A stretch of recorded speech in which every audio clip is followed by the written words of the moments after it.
Indians దగ్గర gold ఎక్కువ ఉంటుందని చెప్పేసి ఇక్కడ వాళ్ళకు బాగా తెలుసు. దానివల్ల చాలా మంది చేతుల్లోకి గన్స్ అయితే వచ్చేసాయి. మిగతా అన్ని కంట్రీస్లో అనేది సెక్యూరిటీ అనేది చాలా తగ్గిపోయింది. Hello Canada is safe country. ఇక్కడ మనకు భద్రత అనేది బాగా ఉందా లేదా ఈ దేశంలో? ఎందుకంటే మనము కెనడా, యుఎస్ లాంటి దేశాలకి చాలామంది స్టూడెంట్స్ కానీ, లేకుంటే వర్క్ పర్మిట్ హోల్డర్స్ కానీ, ఎంప్లాయ్మెంట్ కోసం కానీ, లేకుంటే ఇక్కడ వర్కుల కోసం చాలామంది వస్తుంటారు కదా. ఇక్కడ సేఫా కాదని చెప్పేసి మీకు డిస్కస్ చేస్తాను. ఇక్కడ మెయిన్గా ఇంపార్టెంట్ పాయింట్స్. సో నేను ఈ వీడియోని మొత్తం మీరు కంప్లీట్గా చూడండి, లైక్ చేయండి, కామెంట్ చేయండి. సో దట్ ఈ వీడియో చాలామందికి సజెషన్లో వెళ్ళిపోయి కెనడాకి వచ్చే ముందు వాళ్ళు కెనడాలో ఎలా ఉండాలా, ఓహో ఇలా ఉంటుందా కెనడాలో, వాళ్ళు లైఫ్కి సంబంధించిన వీడియో ఇది. సో దట్ ఈ వీడియోని వాళ్ళు చూస్తే ఓకే ఇలాంటి మెజర్మెంట్స్ మేము తీసుకోవాలనా.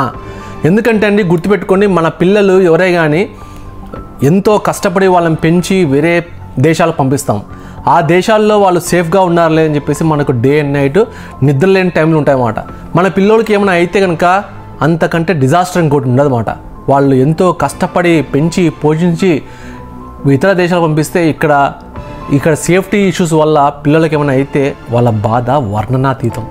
అందుకని దయచేసి మీరు ఈ వీడియోకి లైక్ చేయండి, కామెంట్ చేయండి. సో దట్ చాలామందికి ఈ వీడియో మన యూట్యూబ్ అనేది సజెషన్లో వెళ్తుంది. First topic gun culture.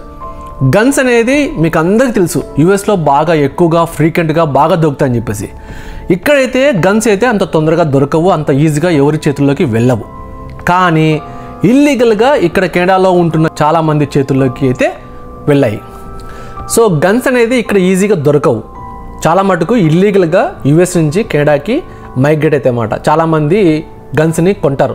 ఎలా కొంటారు ఏంటని చెప్పేసి నాకేం తెలియదు అవి, కానీ బట్ చాలా మటుకు ఇల్లీగల్గా గన్స్ అయితే వస్తున్నాయంట యూఎస్ నుంచి కెనడాకి. ఎందుకంటే పక్కనే యూఎస్ అనేది పక్కన కెనడాకి ఆనుకొని ఉంటుంది కాబట్టి చాలా మటుకు ఫైర్ ఆర్మ్స్ గన్స్ అని అంటారు అన్నమాట.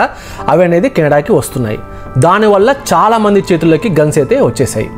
సో గన్స్ అనేది ఎవరి చేతుల్లో ఉంటాయంటే ఇక్కడ లోకల్గా ఉండే వాళ్ళ చేతుల్లో, తర్వాత ఇంకా రకరకాల రేసులు వాళ్ళ చేతుల్లో ఉంటాయన్నమాట. నేను అన్నీ చెప్పలేను ప్రతి ఒక్కటి. సో వాళ్ళ చేతుల్లో ఉంటాయి గన్స్. సో ఆ గన్స్ అనేది వాళ్ళ చేతుల్లో ఉండడం వల్ల మనము ఎటువంటి మెషర్స్ తీసుకోవాలా అంటే తల మీద గన్ పెట్టి గన్ పాయింట్ అంటారు అన్నమాట. ఆ గన్ పాయింట్ నుంచి ఎలా తప్పించుకోవాలా. మెయిన్గా వచ్చేసి స్టూడెంట్స్ ఎప్పుడే కానీ మీరు గుర్తుపెట్టుకోండి, గ్యాస్ స్టేషన్లో కానీ సూపర్ స్టోర్లో కానీ పనిచేసేటప్పుడు ఎక్కువగా నైట్ షిఫ్ట్లు తీసుకోవద్దండి.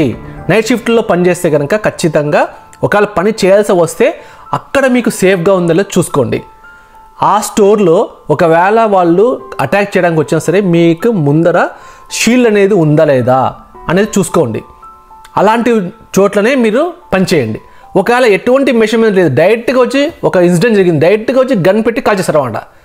సో అలాంటి సంఘటనలు మనకు ఎదురైతే ఎలా ఉంటుంది, మనం ఏం చేయలేం.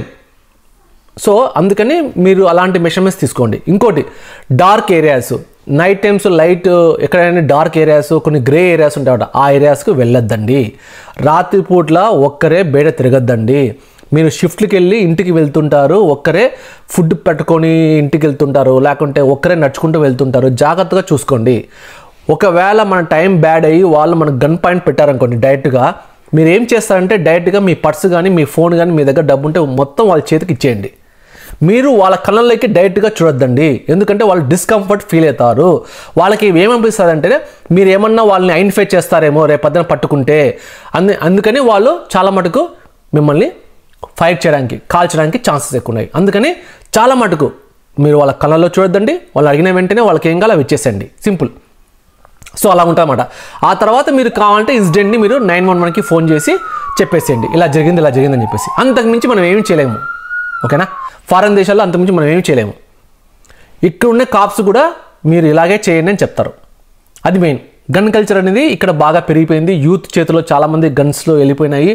ఒంటారియోలో అయితే నేను ఉంటున్నాను కాబట్టి టొరంటో డౌన్ టౌన్లో, తర్వాత మెయిన్గా హ్యామిల్టన్ ఇలాంటి ప్లేస్లో ఎక్కువగా గన్ కల్చర్ అనేది బాగా పెరిగింది. నేను డిస్ప్లే చేస్తాను ఆ ఆర్టికల్స్ కూడా, మీరు చూడండి. సెకండ్ పాయింట్ వచ్చేసి ఇక్కడ కార్ థెఫ్ట్స్. ఇక్కడ కారు దొంగతనాలు బాగా ఎక్కువగా జరుగుతున్నాయి. గత 1 year 2 years నుంచి అయితే భయంకరంగా జరుగుతున్నాయి కారు దొంగతనాలు. కానీ ఇప్పుడు లేటెస్ట్గా అయితే కొంచెం కారు దొంగతనాలు అయితే కొంచెం వాళ్ళు రిస్ట్రిక్ట్ చేసి కొంచెం గవర్నమెంట్ కాన్సన్ట్రేట్ చేయడం వల్ల చాలా మటుకు ఆ కారు దొంగ వాళ్ళని పట్టుకున్నారు. కానీ బట్ అక్కడో ఇక్కడో ఇంకా జరుగుతూనే ఉన్నాయి. కార్ థెఫ్ట్ ఎలా జరుగుతుందంటే గుర్తుపెట్టుకోండి, ఒకటి మన ఇంటి ముందు పార్క్ చేయడం కానీ, లేకుంటే షాపింగ్ కాంప్లెక్స్లో పార్క్ చేయడం కానీ, ఎక్కడైనా మూవీకి వెళ్ళినప్పుడు థియేటర్ బయట కార్ పార్క్ చేయడం కానీ చేసినప్పుడు ఎవరు లేని టైంలో వాళ్ళు కార్ తీసుకెళ్తే మనం ఏమీ చేయలేము, రైట్? మనం ఏం చేయాలో అది మీకు చెప్తాను. ఇంకోటి వచ్చేసి, మీరు కార్ అనేది ఎప్పుడే కానీ కార్ ఎక్కేటప్పుడు షాపింగ్ కాంప్లెక్స్లో నుంచి మీరు కార్ ఎక్కడానికి వెళ్తారు కదా, సినిమా థియేటర్ నుంచి వచ్చి కార్ ఎక్కడానికి వెళ్తారు కదా, అప్పుడు జాగ్రత్తగా చుట్టుపక్కల ఎవరైనా ఉన్నారా లేదా చూసుకోండి. మీరు ఒంటరిగా చాలామంది ఏం చేస్తారంటే షాపింగ్ కాంప్లెక్స్ దగ్గర కారు పైన బ్యాక్ డోర్ ఓపెన్ చేసి మీ గ్రాసెస్ని పెడుతుంటారు అన్నమాట. అలాంటి టైంలో వచ్చి వాళ్ళు అటాక్ చేసి మీ కార్ని ఈజీగా దొంగిలించడానికి ఛాన్సెస్ ఎక్కువ ఉంటాయన్నమాట. అలాంటి సీన్ ఏదైనా ఎదురైతే మీరు వాళ్ళతో గొడవ పడొద్దండి, వాళ్ళతో మీరు ఫైట్ చేయొద్దండి. వాళ్ళ దగ్గర గన్లు ఉండొచ్చు, నైఫ్ ఉండొచ్చు, ఏమేమి చేయొచ్చు. వాళ్ళు మీరు సింపుల్గా పక్కకి వెళ్ళిపోండి, మీ కార్ ఇన్సూరెన్స్ మిమ్మల్ని కాపాడుతుంది. సో ఈవెన్ ఇక్కడ ఉండే కాప్స్ కూడా సేమ్ అదే చెప్తారు. సో ఇలాంటి మెషర్మెంట్స్ తీసుకోండి. ఇంకోటి ఏంటంటే, మీరు ఒకవేళ కార్ని పెట్టేసి పార్కింగ్లో పెట్టేసి, లేకపోతే మీ ఇంటి ముందర పార్కింగ్లో పెట్టేసి వెళ్ళారనుకోండి, కారు ఒకవేళ మీకు కనిపించకపోతే మీరు మెయిన్గా కార్ అనేది ప్రతి ఒక్క కార్కి మీరు ట్రాకర్ ఉంటుంది, యాపిల్ సంబంధించిన ట్రాకర్ ఉంటుంది. ఆ ట్రాకర్ని కారు కింద పెట్టారనుకోండి, మీ ఫోన్కి అది కనెక్ట్ అయిపోయి ఎక్కడున్నా సరే అది జీపీఎస్ ద్వారా అది ఆ ఫోన్ ఒకవేళ ఆ కార్ని గల వాళ్ళు దొంగలిస్తే జీపీఎస్ ద్వారా మీ ఫోన్లో మీరు చూసుకోవచ్చు కార్ ఎక్కడుందో మీకు తెలుస్తుంది. సో దట్ మీరు కాప్స్కి ఇన్ఫార్మ్ చేసినప్పుడు వాళ్ళకి కూడా అది హెల్ప్ఫుల్గా ఉంటుంది. సో ఇలాంటి ట్రాకర్ని పెట్టుకోవడానికి ట్రై చేయండి. సో అంతకుమించి మనం ఏం చేయలేము. ఇంకా ఏం చెప్తున్నారంటే పోలీసులు, ఎప్పుడే కానీ మీ ఇంటి పైకి ఇంకా కొందరైతే, ఇప్పుడు మన దగ్గర మంచి మంచి కార్లు ఉన్నాయనుకోండి, ఈ దొంగతనం చేయాలనుకునే వాళ్ళు ముందుగానే మన ఇల్లుని వాళ్ళు ఇట్లా మార్క్ చేసుకుని పెట్టుకుంటారు అన్నమాట. సో మన ఇంటి పైకి వాళ్ళు దాడి చేస్తారు, రాత్రిపూట్ల మనం నిద్రపోయేటప్పుడు ఇంటి పైకి దాడి చేస్తారు. అలాంటి టైంలో ఏం చేయాలంటేనా, సింపుల్, వాళ్ళకి ఏ కావాలో అవి ఇచ్చేసేయండి అంతే. మన ప్రాణమే మనకి ఇంపార్టెంట్. ఎందుకంటే ఎక్కడి నుంచో మనము ఇండియా నుంచి మనము కష్టపడి ఇంత దూరం వచ్చి ఇక్కడ బతకడానికి ట్రై చేస్తుంటాము. అలాంటి సంఘటనలు జరిగినప్పుడు మనం వెంటనే ఎలా రియాక్ట్ కావాలనేది ప్రతి ఒక్కరికి అర్థం కాదు. అర్థం కాక టెన్షన్లో వాళ్ళని కొట్టడం కానీ, వాళ్ళపైన రాడ్లు తీసుకొని కొట్టడం కానీ, స్టిక్కులతో కొట్టడం కానీ ఇలాంటివి చేయడానికి ప్రయత్నిస్తారు. కానీ మా ఇంటిపైకే వాళ్ళు దాడి చేయడానికి వచ్చారంటే వాళ్ళ దగ్గర ఎలాంటి వెపన్స్ ఉంటాయో మీకు తెలుసా? తెలియదు కదా. వాళ్ళ దగ్గర గన్ను నచ్చు, సింపుల్ ఒక బుల్లెట్తో ఫట్ అంతే ఎగిరిపోతాం. సో అందుకని ఏం చేయదండి, సింపుల్గా వాళ్ళ చేతికి వాళ్ళకి ఇచ్చేయండి అంతే. ఇలాంటివి చేసుకోండి. ఎందుకంటే ఇక్కడ హౌస్ ఇన్వేషన్ కూడా బాగా జరుగుతున్నాయి. ఇక్కడ ఇంటి డోర్స్ కానీ బయట గ్లాసెస్ ఎక్కువ ఉంటాయి కాబట్టి ఎవరైనా సరే దొంగతనం చేయాలని మన ఇంటికి టార్గెట్ పెట్టారో చాలా ఈజీ. సో దానికి మెజర్మెంట్స్ ఏం తీసుకోవాలంటే, ఇంట్లో ఉండే వాళ్ళ కోసం మెయిన్గా బ్యాచెస్ వాళ్ళ ఇంట్లో ఇలాంటి మెజర్మెంట్స్ తీసుకుంటారో లేదో తెలియదు, కానీ అది కూడా మీరు ట్రై చేసుకోవచ్చు. కానీ బేసికల్గా మీరు ఫ్యామిలీతో ఉంటుంటే సెక్యూరిటీ సంబంధించిన ఫీచర్స్ సంబంధించిన సెన్సార్స్ ఉంటాయన్నమాట. అవన్నీ ఇన్స్టాల్ చేసుకుంటే మన ఇంట్లోకి ఎవరైనా డోర్ ఓపెన్ చేయడం కానీ, ఎవరైనా గ్లాస్ డోర్ని బ్రేక్ చేయడం కానీ ఇలాంటివి చేస్తే వాళ్ళకి ఆటోమేటిక్గా ఒక మెసేజ్ అయితే డైరెక్ట్గా పోలీసులకి అయితే వెళ్ళిపోతుంది. సో దట్ 911కి కాల్ వెళ్ళిపోయి కాప్స్ వచ్చేసి మనకు డైరెక్ట్గా ఫోన్ ఆన్ చేస్తారు. మన ఫోన్ పికప్ చేయకపోతే డైరెక్ట్గా వాళ్ళు మా ఇంటికైనా వస్తారు. అలాంటివి మనము చేసుకోవచ్చు. సో మీకు అందరికీ నేను ఎలాంటి ఇన్సిడెంట్స్ జరుగుతాయి, దాని నుంచి మనల్ని ఎలా కాపాడుకోవాలా, మనం ఎటువంటి మెషర్స్ తీసుకోవాలనేది మీకు అన్నీ నేను చెప్తున్నాను. అందుకే ఈ వీడియోని చాలా మటుకు అందరూ కామెంట్ చేయండి, లైక్ చేయండి. సో దట్ అందరికీ ఈ వీడియో అనేది సజెషన్లో వెళ్ళిపోతుంది, చూసి తెలుసుకొని ఇక్కడికి వస్తారు. ఈవెన్ మీరు యూఎస్లో ఉన్నా కూడా సరే సేమ్ థింగ్ ఫాలో కావచ్చు. ఇప్పుడు నేను చెప్పేవన్నీ యూఎస్కి, కెనడాకి, ఫారెన్ దేశాల్లో ఎక్కడున్నా సరే ఇవన్నీ ఖచ్చితంగా వర్తిస్తాయి. This is the same process for every country. Third వచ్చేసి ఇక్కడ స్టాబింగ్ కూడా జరుగుతున్నాయి. మీరు గుర్తుపెట్టుకొని ఎప్పుడే కానీ ఇక్కడ మీరు మన టెంపుల్స్కి వెళ్తారు, మన ఇండియన్స్ అనేది చాలా మటుకు గోల్డ్ ఎక్కువ వేసుకుంటారు, టెంపుల్స్కి వెళ్తారు, మ్యారేజ్కి వెళ్తారు. వెళ్ళేటప్పుడు కొంచెం జాగ్రత్తగా వెళ్ళండి. ఎందుకంటే ఖచ్చితంగా మన ఇండియన్స్ దగ్గర గోల్డ్ ఎక్కువ ఉంటుందని చెప్పేసి ఇక్కడ వాళ్ళు కూడా బాగా తెలుసు. సో అందుకని మనం ఎక్కువ షో ఆఫ్ చేయడానికి ట్రై చేస్తాం. షో ఆఫ్ కాదు, జనరల్గా మనం ఫంక్షన్కి వెళ్తాము, ఇంకా చాలామంది 10 మంది వస్తారు, మన దగ్గర డైమండ్ నెక్లెసో, గోల్డ్ నెక్లెసో, చౌకర్లో లాంటివి పెట్టుకొని మనం వెళ్తాం. అలా వెళ్ళినప్పుడు వాళ్ళు ఎవరన్నా మీ పైన అటాక్ చేస్తే గోల్డ్ని వాళ్ళ చేతికి ఇచ్చేయండి. సెంటిమెంట్ ఫీల్ కావద్దండి. ఇది మా ఆయన కొనిచ్చాడు, మా అత్తమ్మ కొనిచ్చింది, మా పుట్టింటోళ్ళు ఇచ్చారు, అలాంటి సెంటిమెంట్స్ అన్నీ పూర్తిగా వదిలేయండి. మీ ప్రాణం ఇంపార్టెంట్, అంతకుమించి ఇంక వేరేది ఏది ఆలోచించద్దండి. మీ ప్రాణము, మీతో పాటు మీ పక్కన పిల్లలు ఉంటారు కాబట్టి పిల్లలు కూడా వాళ్ళు కూడా సేఫ్గా ఉండాలంటే మనం జస్ట్ ఇచ్చేయడమే. సో అందుకని నేనేం చెప్తున్నానంటే, మీరు ఎప్పుడే కానీ షాపింగ్కి వెళ్ళేటప్పుడు పెద్ద పెద్ద గోల్డ్ ఐటమ్స్ వేసుకొని వెళ్ళొద్దండి, సింపుల్ ఐటమ్స్ వేసుకొని వెళ్ళండి చాలా మటుకు ఇక్కడ.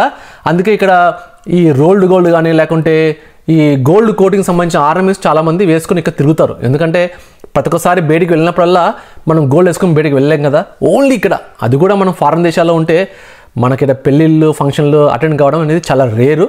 ఒకవేళ అటెండ్ అయితే మీరు ఇవన్నీ ఫాలో కావచ్చు. చాలా మటుకు ఇక్కడ ఇంట్లో ఇల్లు ఓపెనింగ్ కానీ, లేకుంటే పలానా వాళ్ళ గెట్ టుగెదర్ పార్టీలు కానీ, లేకుంటే పలానా వరలక్ష్మి వ్రతం కానీ, పలానా శారీ ఫంక్షన్ కానీ, పంచ ఫంక్షన్ అని చెప్పేసి ఇలాంటి వాళ్ళు పిలుస్తుంటారు. అప్పుడే గోల్డ్ వేసుకొని మనం వెళ్తుంటాం అన్నమాట. శారీ కట్టుకొని మన వైఫ్లు కానీ మన గర్ల్ ఫ్రెండ్లు కానీ వెళ్తుంటారు. సో అది దట్స్ వాట్, మన గర్ల్ ఫ్రెండ్ కాదు, నా వైఫ్ కానీ మీ గర్ల్ ఫ్రెండ్స్ కానీ వెళ్తుంటారు అన్నమాట. సో అది that's what I want to say. So ఇలాంటి మెషర్మెంట్స్ మీరు తీసుకోండి. ఎందుకంటే చూడండి, ప్రతి ఒక్క దేశంలో ప్రస్తుతానికి సేఫ్టీ అనేది ఎక్కడ ఒక 4-5 దేశాలు 5-6 దేశాలు ఉంటాయి ప్రపంచంలోకెల్లా సేఫ్టీ అని చెప్పేసి. మిగతా అన్ని కంట్రీస్లో అనేది సెక్యూరిటీ అనేది చాలా తగ్గిపోయింది. ఎందుకంటే దేశం మారిపోయింది, ప్రపంచం మారిపోయింది, గన్స్ అందరి చేతిలో వచ్చేసాయి.